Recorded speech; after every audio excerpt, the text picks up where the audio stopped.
चंद माह कबल social media पे एक बंदे ने मेरे साथ रब्ता किया, उसका नाम आतिफ बुटर है, जर्मनी में मकीम है, वो पाकिस्तान गुजरांवाला से उसका तल्लुक। तो थोड़ी बहुत हमारी आपस में चैट हुई, उसके बाद उसने मेरे से व्हाट्सएप का नंबर भी लिया। तो जिस तरह नॉर्मल रूटीन पे फ्रेंडशिप चलती है सोशल मीडिया पे, वो होता रहा हमारा सिलसिला। तो एक दिन संडे इवनिंग थी, तो मुझे उसने कॉल किया कि मैं बहुत एमरजेंसी है, कैन यू प्लीज़ रिंग मी। मैंने उसको फ़ोन किया, मैंने कहा जनाब क्या बात है, क्या आपको एमरजेंसी है? कहता मुझे आपकी मदद की सख्त ज़रूरत है, इस वक्त मैं बहुत ज़्यादा टेंस हूँ, परेशानी में हूँ, अगर आप थोड़ी सी मदद मेरी कर दें तो मेरी मदद, आपकी मदद से मेरी ये सारी परेशानी दूर हो सकती है। मैंने कहा वो क्या आपकी परेशानी है जनाब? तो उसने कहा कि मैंने अपने भांजे को जो इंग्लैंड में है उसको पैसे कुछ भेजे थे, तो वो लेके पाकिस्तान चले गया। अब वो जो अमाउंट है उसने ट्रांजैक्शन की है, तो वहाँ जर्मनी में इनकम टैक्स ऑफिस के रडार में आ गई। तो अब वो मुझसे पूछगिछ कर रहे हैं कि ये रकम तुमने क्यों भेजी इतनी ज़्यादा। तो उन्होंने मेरा अकाउंट फ्रीज़ कर दिया, मैं ना काम कर सकता हूँ ना, मेरा कारोबार बंद पड़ा है। तो अगर आप जर्मनी से, अब मेरा भांजा पाकिस्तान में है, अगर आप सिर्फ इंग्लैंड से मुझे कुछ पैसे भेज दें तो मैं वो जाके उसकी रसीद दिखा दूँगा इनकम टैक्स ऑफिस, जिससे मेरा ये होगा कि मेरा काम दोबारा चल जाएगा, मेरा अकाउंट जो है वो दोबारा ओपन हो जाएगा, तो आपको मैं पैसे फौरी वापस कर दूँगा। उसने तो मेरे सामने कलमा तैयबा पढ़ा, कुरान पाक की कसम खाई, कहा कि मैं अपनी माँ बहन के साथ ज़िना करूँ अगर मैं आपको पैसे 10 मिनट में ना वापस करूँ। यार मैंने थोड़ी देर सोच के मैंने कहा चलो बंदा इतनी परेशानी में है, इतनी कस्में खा रहा है, चलो पैसे भेज देता हूँ मैंने पैसे उसको भेज दिए। उसके बाद 10 मिनट गुजर गया, आधा घंटा गुजर गया, घंटा, एक दिन पूरा, वो बंदा पैसे नहीं, कोई बात नहीं कर रहा, पहले तो कॉल ही नहीं उठा रहा। बाद में उसने मेरे साथ रब्ता किया, कहता है यार मेरे पास पैसे हैं, वो उसने बाकायदा पैसों की तस्वीर बना के भेजी, कहता मेरे हाथ में पैसे हैं, मसला ये हुआ कि यहाँ सेंडिंग की प्रॉब्लम है, मैं सेंड नहीं कर पा रहा, मेरा कोई अकाउंट का गड़बड़ है इधर, तो मैं अपने नाम से पैसे नहीं भेज पा रहा। तो मैं जिसको भी कहता हूँ कोई भी इतनी रकम आप जर्मनी से इंग्लैंड नहीं भेज सकता, हर बंदा उधर मजबूर है। मैंने कहा यार इतनी कोई परेशानी वाली बात नहीं, मैंने बहुत दोस्त हैं, जानने वाले हैं, तो इस तरह मैं किसी दोस्त को भेज देता हूँ उधर, आप उसको पैसे दे दो, डेट्स इट। तो कहता नहीं, हमारी दोनों की डील हुई थी आपस में, तो मैंने तीसरे बंदे को इन्वॉल्व नहीं करना, मैंने आपको ही पैसे देने हैं। तो ये सिलसिला 5-6 हफ्ते चलता रहा। मैंने बहुत ज़्यादा उसको ऑप्शन दिए, हर दफ़ा वो कोई ना कोई उज़र लेके आ जाता था। खैर वो तकरीबन 3,500 पाउंड की रकम थी, तकरीबन वो बनता है 4,000 यूरो के करीब। तो मैंने क्या किया, मैंने सोचा ये पैसे तो दे नहीं रहा, तो मैं खुद ही चले जाता हूँ जर्मनी। मैं जर्मनी पहुँच गया, वहाँ जाके उस बंदे को जाके आना, मैं भाई आ गया हूँ, फ्रैंकफर्ट में हूँ, तो आके मिलो और पैसे दो। तो वो बंदा मैसेज करता है भाई पैसे तो मेरे पास नहीं है और ना ही मैं दे सकता हूँ। तो मैंने कहा अगर पैसे नहीं दे सकते तो फिर आके कोई मेरे साथ कॉन्ट्रैक्ट साइन कर लो, कोई 6 महीने में या 1 साल में कब दोगे। वो कॉन्ट्रैक्ट साइन करके नोटार पब्लिक के सामने जाते हैं, उससे लीगल होएगा मसला, ठीक है जी आपने लिए, चलो मुझे इतने देर बाद वापस कर दो। कहते ये भी मैं नहीं कर सकता। अच्छा जी फिर आप क्या कर सकते हैं? कहते भाई सब्र करो। मैंने कहा सब्र कितना कर लूँ, आज 6 से 8 हफ्ते तो हो चुके हैं।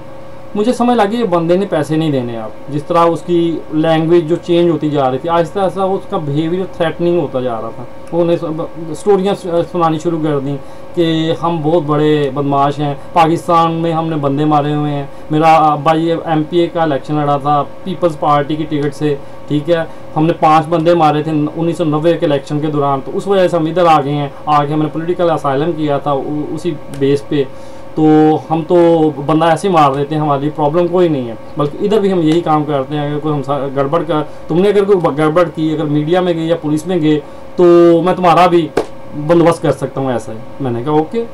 मैं चला गया पुलिस के पास। जब पुलिस में गया हूँ तो पता चला इस बंदे के खिलाफ ऑलरेडी 2 मुकदमा दर्ज थे। वो दोनों टैक्सी ड्राइवर थे जो फ्रैंकफर्ट में टैक्सी चलाते हैं, दोनों पाकिस्तानी थे। उनके साथ भी इसने ऐसी झूठी कहानी सुना के फ्रॉड किया हुआ था पैसे लेके। उसके बाद मैंने एक वकील हायर किया जिसको मैंने 413 यूरो दिए। तो अब 250 यूरो मैंने देने, कोर्ट की फ़ीस भी देनी है, तो इसको मैं लेके जा रहा हूँ कोर्ट में इस केस को। तो उसके बाद मैंने ये सारा मैटर जो है, जब UK आया हूँ तो अपने मीडिया वालों को बताया, तो एक चैनल पे इसकी खबर चली, उसके बाद 1-2 न्यूज़पेपर पे भी ये न्यूज़ चली, तो फिर मैंने उसको सोशल मीडिया पे डाल दिया।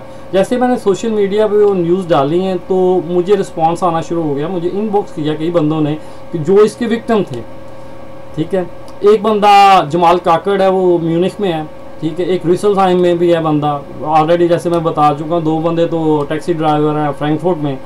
तो सबके साथ इसी ने पैसों का फ्रॉड किया हुआ है। तो जो जमाल काकड़ साहब हैं उन्होंने भी इस पे केस किया है, तो म्यूनिख अदालत में ऑलरेडी चल रहा है। तो इसी तरह मुझे पता चला इस बंदे ने पाकिस्तान में भी फ्रॉड किए हुए हैं बड़े।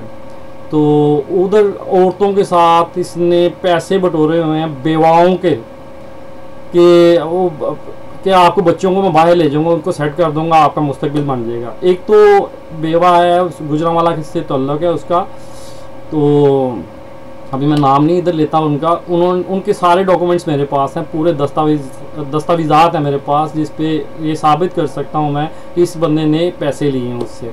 और वो ये 2 साल हो गए हैं उसको ख्वार कर रहा है, ना उसके बच्चे को ये लेकर आया जर्मनी, और ना ही उसको पैसे वापस कर रहा है, उल्टा उसको थ्रेट कर रहा है, ठीक है। तो अब मैंने ये सोचा है कि मैं सोशल मीडिया पे ये मैसेज अपलोड करता हूँ। हो सकता है इसके और भी विक्टिम हों, और भी शिकार हों इस बंदे के। जो भी है काइंडली मेरे साथ रब्ता करे, मैं इसकी मंजी ठोकना चाहता हूँ अच्छी तरह, ठीक है। ये मुझे थोड़ी देर पहले भी फ़ोन करके धमकियाँ दे रहा है कि मैं तुम्हें ऐसे कर दूंगा, वैसे कर दूंगा। भाई आके करना है तो आई एम हेयर, मैंने आपको पैसे भेजे हैं और रसीदों के ऊपर मेरा एड्रेस लिखा हुआ है। मैं चोरी आपकी तरह छुप के नहीं बैठा हुआ, मैंने आपके जाके दरवाजे की बेल दी थी, ठीक है। हिम्मत होती जाट थे तो बाहर आते, बट को फेस करते, ठीक है। अब मैं देखूंगा, आप लोग सोचो कि पैसे इस जहान में देने हैं या अगले जहान में। रिज़्क़ के हलाल से पैसा कमाया मैंने, हराम जाने नहीं दूंगा, ठीक है। यहाँ में देने हैं तो वो दे दो, वरना अगले जहान तो जाना ही है। नब्ज़ चल रही है तो यहाँ देना पड़ेगा, ठीक है। और वो भी सूद समेत, जो मेरा सारा किराया लगा है, जर्मनी आने जाने का खर्चा, वकील का खर्चा, court fees, you will have to pay it, okay. I am not going to spare you mister, okay. जो तुमने उखाड़ना है मेरा उखाड़ लो। मैं इधर लंदन में हूँ, 39 कैंट वे, KT6 7SY मेरा एड्रेस है। मैं इधर लीगल रह रहा हूँ, सुहेल अहमद लोन मेरा नाम है। गूगल पे मेरा नाम डालो, पता चल जाएगा मैं कौन हूँ, कहाँ रहता हूँ। वैसे तुमने पैसे लिए हैं तो मुझे पता है कि मैं कौन हूँ, ठीक है। मैंने दिए हैं, मैं लेना भी जानता हूँ। वो छोड़ूंगा नहीं तुम्हें मैं, ये याद रखना, छोड़ूंगा नहीं मैं। तुम्हारी धमकियों से डरता नहीं मैं, ठीक है। ये गिद्दड़ बक्कियाँ, ये गालियाँ शालियाँ ये मुझे भी आती हैं, ठीक है। एक सांस में मैं 12 गालियाँ निकाल सकता हूँ, इससे भी ज़्यादा मैं नहीं निकालूंगा। मैं वैसे करूँगा, तुम्हें ऐसा फिट करूँगा, ऐसी तुम्हारी मंजी फिट करूँगा कि तुम्हारी आने वाली 7 नस्लें भी कहेंगी कि किसी से फ्रॉड नहीं करना। और तुम्हारा जो बूथा है ना एडा, वो मैं पूरे दुनिया को दिखाऊंगा। आज के बाद तुम्हें ज़कात के पैसे भी कोई नहीं देगा, उधार तो बड़ी दूर की बात है। ये मेरा वादा है तुमसे।